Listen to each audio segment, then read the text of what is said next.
ہماری جانوں پر اللہ کا حق ہے کہ اللہ ہمارے خالق ہیں، اور ہماری جانوں پہ رسول پاک صلی اللہ علیہ وسلم کا حق ہے کہ رسول اللہ صلی اللہ علیہ وسلم کی وجہ سے آج امت کو راحتیں، برکتیں، نعمتیں دنیا میں بھی مل رہی ہیں، آخرت میں بھی ملیں گی۔ یہ میں نے اس لیے بات کی ہے کہ ہم اپنی جان کو، اپنے مال کو، اپنی طاقت اور اولاد کو حضور پاک علیہ السلام اور اللہ کی مرہون منت سمجھیں۔ جب ہم یہ سمجھیں گے تو تب جا کر ہمارے دماغ کی کھڑکیاں کھلیں گی اور ہمیں محبت رسول سمجھ آئے گی، ورنہ بڑا مشکل ہے۔ ورنہ لوگ سمجھتے ہیں کہ میرے لیے پہلے بچے ہیں، میرے لیے پہلے بیوی ہے، میرے لیے پہلے کاروبار ہے، پھر جا کر معاملات۔ ایسی کوئی بات نہیں ہے۔ ہمارے لیے پہلے اللہ کی ذات کے بعد رسول اللہ کی ذات ہے۔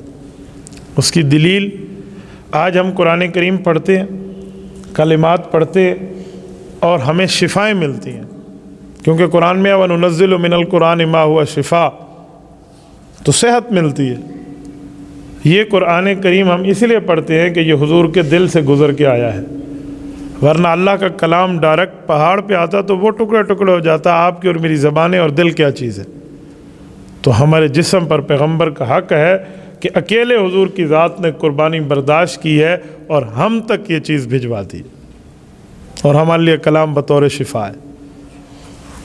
آپ نے قرآن کریم کی آیت پڑھی ہے نا کہ جب قرآن پاک پہاڑ پہ آتا تو پہاڑ ٹکڑے ہوتا، تو آپ کے اور میرے دل میں قرآن کریم کی آیات موجود ہیں، ہمارا دل تو ٹکڑے نہیں ہوتا۔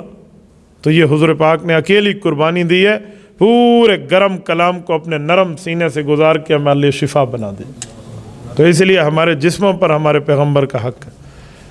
اس سے سمجھ آیا کہ ہمیں اپنے باقی معاملات، آل اولاد، طاقت، قوت، مال، برادری، خاندان، کاروبار، یہ بعد میں، اور حضور پاک کے احکامات کو پہلے رکھنا ہے۔ اگر ہم یوں پہلے رکھیں گے تو ہمارے لیے دنیا بھی بہتر ہے، ہماری آخرت بھی بہتر ہے، ورنہ کوئی مسئلہ نہیں ہے کہ بندہ کیا سے کیا کہتا پھرے۔ تبارك الذي نزل الفرقان على عبده ليكون للعالمين نذيرا